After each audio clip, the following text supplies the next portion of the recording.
So for GLTE Packet Wi-Fi version 1, tutorial lang po from how to reset, hard reset to factory default settings. So usually, pag may problem yung modem, yan, mawawala yung mga signal, kahit nasa better signal sila, ipa-factory data reset natin siya.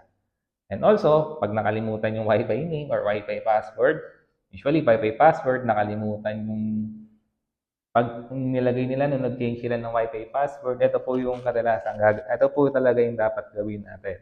So, paano siya i-hard reset para mapunta po ulit siya sa kanyang default settings. So, dapat naka-on yung device. Naka-on dapat siya.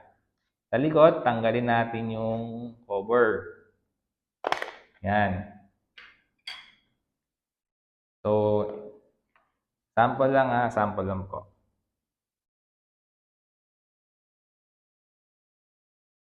For example, ito nag-change ako ng Wi-Fi name. Ito yung Wi-Fi name na nilagay ko. Pero nakalimutan ko yung password. Hindi ko na ma-connect.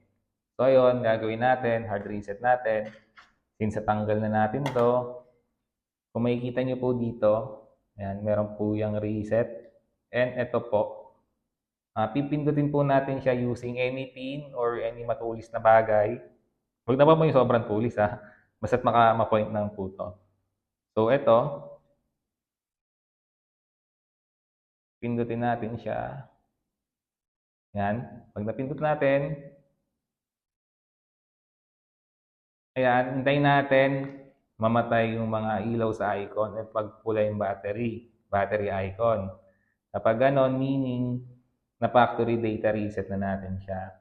And wait lang po natin siya mag-reboot or mag-restart. So, yan. Balik na natin yung cover.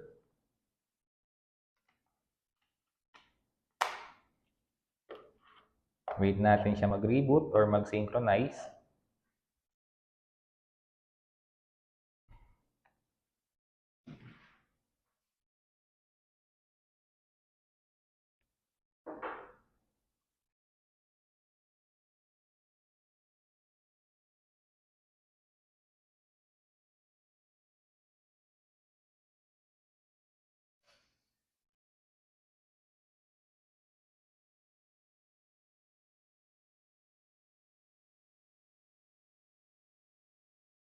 So, ayan, check na natin. Since okay na siya, I'm using Smart SIM dito, kaya plug and play siya. So, check na natin yung settings, Wi-Fi, check natin. Sandali.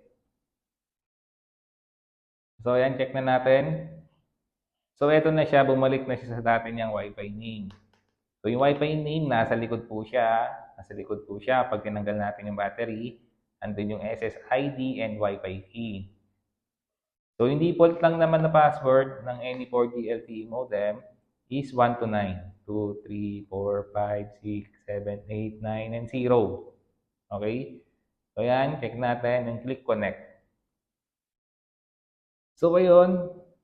Bumalik na po siya sa dati niyang settings. Na factory data reset na po natin siya.